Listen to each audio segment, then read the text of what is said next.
നമസ്കാരം. മലയാളി വാർത്ത പ്ലസിലേക്ക് സ്വാഗതം. അങ്ങനെ ചൈനയുടെ ഗൂഢ പദ്ധതിയെ തകർക്കാനായി പാകിസ്ഥാനുള്ളിൽ തന്നെ ആഭ്യന്തര കലാപം തുടങ്ങിയിരിക്കുന്നു. നമുക്കറിയാം, ബലൂചിസ്ഥാൻ എന്നത് ഒരു പ്രത്യേക രാഷ്ട്രമായി മാറണം, ഇന്ത്യയോടൊപ്പം ചേരണമെന്ന ആഗ്രഹം സ്വാതന്ത്ര്യാനന്തരം മുതൽ ഉയർത്തിയിരിക്കുന്ന ഒരു വിഷയമാണ്. ഇന്നാകട്ടെ ആ ഒരു അപകട പദ്ധതിയെക്കുറിച്ച് ഇന്ത്യക്ക് ഒരു മുന്നറിയിപ്പ് നൽകിയിരിക്കുന്നു. ഇന്ത്യയുടെ സഹായം തേടിയിരിക്കുന്നു ആ ബലൂച്ച് നേതാവ്. ആ തുറന്ന കത്തുന്ന സമൂഹ മാധ്യമങ്ങളിൽ പ്രകമ്പനമായി മാറുകയാണ്. സ്വതന്ത്ര ബലൂചിസ്ഥാൻ, അതിനുവേണ്ടി എന്ത് വില കൊടുത്തും പാകിസ്ഥാനോട് പൊരുതി നിൽക്കുമെന്ന പ്രഖ്യാപിത നയത്തിൽ ഉറച്ചു നിൽക്കുകയാണ് അവിടുത്തെ ജനത. ചൈനയുടെ അധിനിവേശം തങ്ങളുടെ പൊതുസ്വത്തിനെയും സമ്പത്തിനെയും ഒക്കെ കൊള്ളയടിച്ച് തങ്ങളുടെ വരും തലമുറയെ നിർജ്ജീവമാക്കുന്ന രീതിയിലേക്ക് പോകുന്ന ഒരു നടപടി തന്നെയാണ്. അതുകൊണ്ട് ഇന്ത്യയുടെ സഹായം തങ്ങൾക്ക് വേണ്ടിയേ തീരൂ. ചൈനയെ ഈ മണ്ണിൽ നിന്ന് തുരത്തുക, പാകിസ്ഥാനെ പടിയടച്ച് പിണ്ടം വയ്ക്കുക, ഈ ഒരൊറ്റ ലക്ഷ്യം തന്നെയാണ് ബലൂജികൾക്ക് നിലവിൽ പറയാനായിട്ടുള്ളത്. ഈ സാഹചര്യത്തിൽ ബലൂജ് നേതാവായ മിർ യാർ ബലൂച്ച് ഇന്ത്യൻ വിദേശകാര്യമന്ത്രി എസ് ജയശങ്കറിന് ഒരു തുറന്ന കത്തെഴുതിയിരിക്കുകയാണ്. പുതുവത്സരാഘോഷത്തോടനുബന്ധിച്ച് എഴുതിയ ഈ കത്തിൽ മിർ യാർ ആകട്ടെ ഔദ്യോഗിക സോഷ്യൽ മീഡിയ പ്ലാറ്റ്ഫോമിൽ പങ്കുവച്ചതനുസരിച്ച് ഇന്ത്യയുടെ സഹായം ബലൂചിസ്ഥാന് ആവശ്യമാണ്. എക്കാലത്തും ഉറച്ച ബന്ധം കാത്തുസൂക്ഷിച്ചിട്ടുള്ള ബലൂചിസ്ഥാൻ ഇന്ത്യയോട് എപ്പോഴും കടപ്പെട്ടവരായിരിക്കും. എന്നാൽ ഇവിടെ വിദേശികളുടെ കടന്നുകയറ്റം അത് പല ദുഷ്ടലാക്കോടുകൂടിയാണ്. അതിനെ തിരിച്ചറിയാൻ കൂടി ലോകം ഈ ഒരു അവസരം വിനിയോഗപ്പെടുത്തുക എന്നുള്ള അഭ്യർത്ഥന കൂടിയാണ് പങ്കുവച്ചിരിക്കുന്നത്. ഇന്ത്യയും ബലൂചിസ്ഥാനും തമ്മിലുള്ള ചരിത്രപരമായ ബന്ധങ്ങളെയും പങ്കിട്ട പൈതൃകത്തെക്കുറിച്ചും മിർ യാർ കത്തിലൂടെ എടുത്തു പറയുന്നു. ഒരൊറ്റ കാര്യം മാത്രം ആവശ്യപ്പെടുന്നു: ഇന്ത്യയിൽ നിന്നും ഇനിയും കൂടുതൽ സഹായം വേണം. അതിൻ്റെ ഒരു അഭ്യർത്ഥനയായി ഈ കത്തിനെ നോക്കിക്കാണുക. ഇന്ത്യയും ബലൂചിസ്ഥാനും തമ്മിൽ ശക്തവും പരസ്പര സഹകരണവും വേണമെന്നാണ് അദ്ദേഹത്തിന്റെ ആവശ്യം. ബലൂചിസ്ഥാനുമായി ബന്ധപ്പെട്ട ചൈനയുടെ അപകടകരമായ സൈനിക പദ്ധതികളെക്കുറിച്ചുള്ള മുന്നറിയിപ്പാണ് അദ്ദേഹം നൽകുന്നത്. ചൈന എന്തുകൊണ്ട് ബലൂചിസ്ഥാനെ ലക്ഷ്യമിടുന്നു? ബലൂചിസ്ഥാന്റെ മണ്ണിനടിയിലുള്ള സമ്പത്ത് അതുതന്നെയാണ് അവരുടെ നോട്ടം. ബലൂചിസ്ഥാൻ റിപ്പബ്ലിക്കിലെ 6 കോടി പൗരന്മാർക്ക് വേണ്ടി ഇന്ത്യയിലെ 140 ദശലക്ഷം ജനങ്ങൾക്ക് 2026 പുതുവത്സരാശംസകൾ നേരുന്നു എന്ന കുറിപ്പോടുകൂടിയാണ് ഈ കത്ത് ആരംഭിക്കുന്നത്. പിന്നീടാണ് കാര്യങ്ങൾ വ്യക്തമാക്കുന്നത്.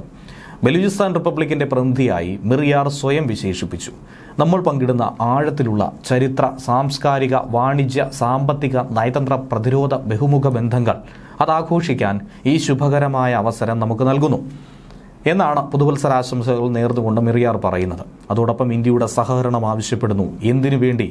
തങ്ങളെ വേട്ടയാടുന്ന വിദേശ ശക്തികൾ, ആ ഭീഷണി. ഇന്ത്യയും ബലൂചിസ്ഥാനും നേരിടുന്ന ഭീഷണികൾ അത് യഥാർത്ഥമാണ്. അതുകൊണ്ട് തന്നെ നമ്മുടെ ഉഭയകക്ഷി ബന്ധങ്ങൾ ഒരുപോലെ മൂർത്തവും പ്രായോഗികവുമായിരിക്കണം. പാകിസ്ഥാനും ചൈനയും തമ്മിലുള്ള തന്ത്രപരമായ സഖ്യം അതേറെ അപകടകരമാണെന്ന് അദ്ദേഹം എടുത്തു പറയുന്നുണ്ട്. അതാർക്കും തന്നെ ഗുണം ചെയ്യില്ല, മറിച്ച് വലിയ വിനാശകരമായിരിക്കും. ഇസ്ലാമാബാദിന്റെ പിന്തുണയോടെ ബീജിംഗ് ചൈന പാകിസ്ഥാൻ സാമ്പത്തിക ഇടനാഴിയെ അതിന്റെ അവസാന ഘട്ടത്തിലേക്ക് തള്ളിവിട്ടിരിക്കുകയാണെന്നാണ് അദ്ദേഹത്തിന്റെ മുന്നറിയിപ്പ്. ചൈനയുടെ അപകടകരമായ ചില പദ്ധതികളെക്കുറിച്ചുള്ള മുന്നറിയിപ്പും അദ്ദേഹം നൽകുന്നുണ്ട്.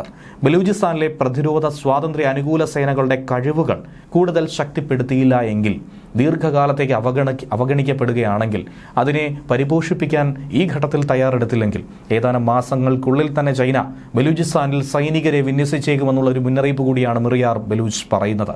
അതായത് തങ്ങളുടെ നാട്ടിൽ ഒരു വൈദേശിക ശക്തി അവരുടെ സൈനികാധിപത്യം നടത്തുന്നു, അതും ഈ 21ാം നൂറ്റാണ്ടിൽ. 60 ദശലക്ഷം ബലൂച്ച് ജനതയുടെ സമ്മതമില്ലാതെ ബലൂചിസ്ഥാൻ മണ്ണിൽ ചൈനീസ് സൈനികരുടെ സാന്നിധ്യം ഉണ്ടാക്കാൻ പോകുന്നത് തങ്ങൾക്ക് മാത്രമല്ല, ഇന്ത്യക്കും ഭീഷണിയാണ്.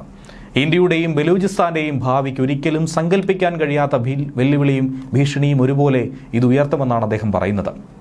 കത്ത് അവസാനിപ്പിക്കുമ്പോൾ ഇന്ത്യയും ബലൂചിസ്ഥാനും തമ്മിലുള്ള സഹകരണത്തിനുള്ള പ്രതീക്ഷ കൂടിയാണ് അദ്ദേഹം പറയുന്നത്. ഒരഭ്യർത്ഥനയായി കണ്ടുകൊണ്ട് ഇതിനുവേണ്ടി തങ്ങളാൽ കഴിയുന്നത് എന്താണോ അത് ഇന്ത്യ ചെയ്യണമെന്നുള്ള ഒരപേക്ഷ കൂടിയാണ് പറയുന്നത്. ഇന്ത്യയും ബലൂചിസ്ഥാനും തമ്മിലുള്ള ബന്ധത്തെക്കുറിച്ച് എടുത്തു പറയുന്നുണ്ട്. ഈ ബന്ധം നിലനിൽക്കുന്നതിന് ഉദാഹരണമാണ് ഹിംഗാജ് മാതാ ക്ഷേത്രം എന്ന് പറയുന്നത്, നനി മന്ദിർ പോലുള്ള പുണ്യസ്ഥലങ്ങൾ. അവ നമ്മുടെ പങ്കിട്ട പൈതൃകത്തിൻ്റെയും ആത്മീയ ബന്ധങ്ങളുടെയും ശാശ്വത പ്രതീകങ്ങളാണെന്ന് കൂടി അദ്ദേഹം എടുത്തു പറയുന്നു. അതുകൂടാതെ നീണ്ടുനിന്ന ദീർഘമായ 69 വർഷത്തെ പാകിസ്ഥാൻ അധിനിവേശവും ഭീകരവാദവും മനുഷ്യാവകാശ ലംഘനങ്ങളും ബലൂചിസ്ഥാനിലെ ജനങ്ങൾ സഹിച്ചു മടുത്തു. നമ്മുടെ രാജ്യത്തിന് ശാശ്വത സമാധാനവും പരമാധികാരവും ഉറപ്പാക്കാൻ ഈ രോഗത്തെ തന്നെ വേരോടെ പിഴുതെറിയേണ്ട സമയം അതിക്രമിച്ചു എന്നാണ് അദ്ദേഹം പറയുന്നത്. അതിനുവേണ്ടി ഇന്ത്യ ഒരുമിക്കണം, ഒറ്റക്കെട്ടായി പ്രവർത്തിക്കണമെന്ന ആവശ്യം കൂടി അദ്ദേഹം മുന്നോട്ട് വയ്ക്കുകയാണ്. മലയാളി വാർത്ത plus, like, share and subscribe.